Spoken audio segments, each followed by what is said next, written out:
Hi, welcome to 3D Drawing for Model Railway. I'm going to start a small little series called Top Tips. I'm going to start to try and pull some tips together from the collective group. So if you've got any tips while you're using Fusion yourself that you think should be useful for other people, then please send me a message and I'll create a video so that everyone can benefit from these.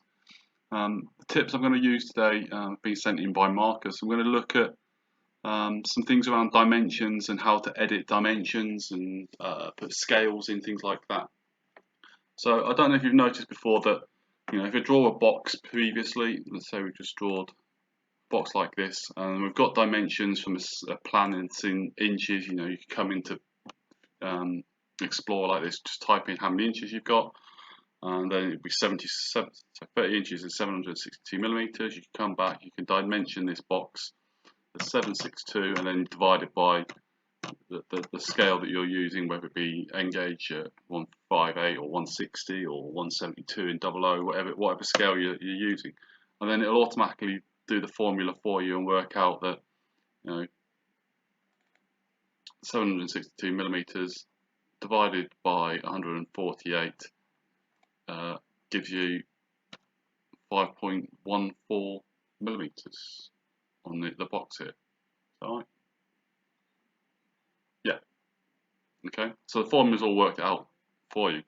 What you can also do though, if you come up to modify at the top here, come down to change parameters, and we can enter a user parameter. So here we could enter, say, scale, change the units to no units and the expression to be whatever scale you wanted. So let's say we wanted this in 148 again. You could put, as I say, same as before, any scale you wanted. Click on OK. Now we've got a name of this user parameter called scale. So if we come to the side here, and we can use dimension on the side, we can do the same thing. So 762 millimeters. Yep, 762 millimeters. Then divide by scale, and see it automatically pops up the user parameter, and click on OK, and it works that out for you as well. Okay, so you've got that working out in the parameter. You can just click it in there. Okay, so now what we could do is we have another box here. Okay, you're not limited to just doing this in millimeters. So see how this is currently as a dimension in 20.46 millimeters. Well, let's say we had 12 inches. Okay, and we could define that as either inches or feet, whichever one you prefer, and then divide by scale. Click on OK, and it's worked out. Okay, so you see how that's automatically gone from inches to feet. So if we were to change these now, so 12 inches is 304.8 millimeters. So if we just change that to 304.8 millimeters in there, you can see how it's automatically changed that one as well.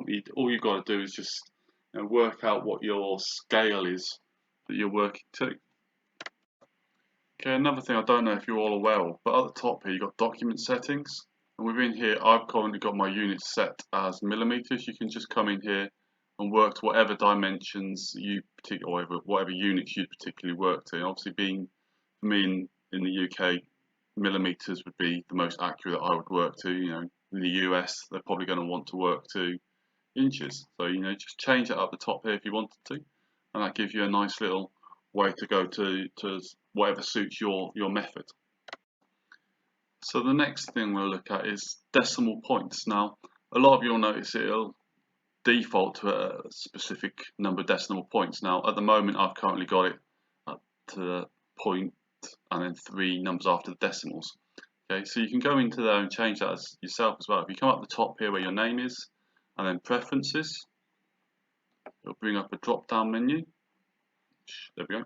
And if we come down to unit and value display, you can do general precision, and you can change that to, say you want only 2 decimal points. And click apply, click on OK, and then when we do that, it should remove one of the decimal points. Okay. Obviously, just set it to whatever accuracy you want, whether it be the 2, 3, or maybe even just the 1 number after the decimal point. So I hope this tip series is going to be useful for everyone. If you've got any tips yourself you want to share with a group, then please leave a comment in the comments below, and I'll do my best to create a video that we can share for everybody. Thanks for watching.